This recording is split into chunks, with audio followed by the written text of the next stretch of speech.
If you look at our closest genetic relative to human beings, it would be the chimpanzee.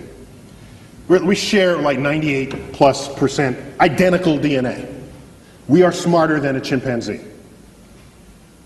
So let's invent a measure of intelligence that makes humans unique. Let's say intelligence is your ability to like compose poetry, symphonies, do art, math, and science, let's say, okay? Let's make that as the arbitrary definition of intelligence for the moment. Chimps can't do any of that. Yet we share 98, 99% identical DNA, okay? The most brilliant chimp there ever was maybe can do a little bit of sign language. Well, our toddlers can do that. Toddlers. So here's what concerns me deeply. Deeply. Everything that we are that distinguishes us from chimps emerges from that 1% difference in DNA. It has to, because that's the difference. The Hubble telescope, these that's in that 1%. Maybe everything that we are that is not the chimp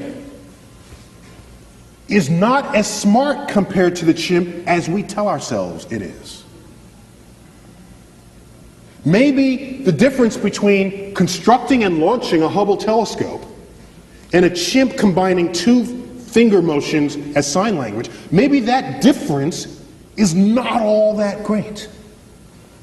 We tell ourselves it is, just the same way we label our books optical illusions. We tell ourselves it's a lot. Maybe it's almost nothing. How would we decide that? Imagine another life form that's 1% different from us in the direction that we are different from the chimp. Think about that.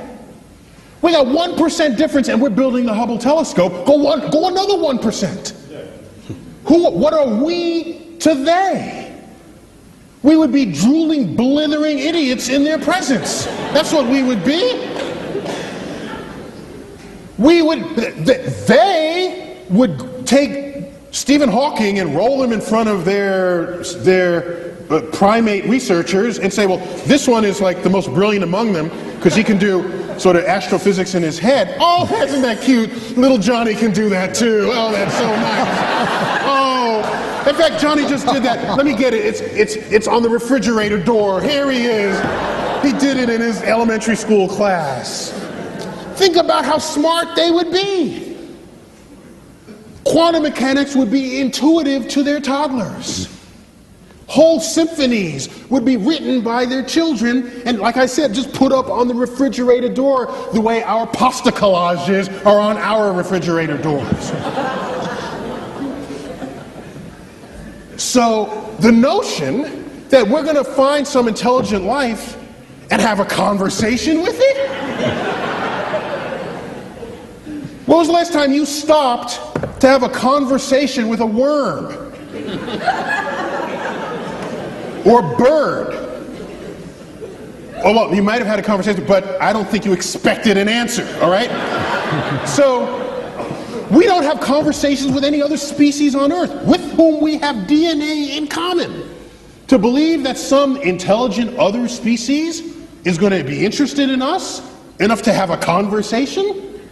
They'll look at our Hubble telescope and say, oh, isn't that quaint? Look at what they're doing.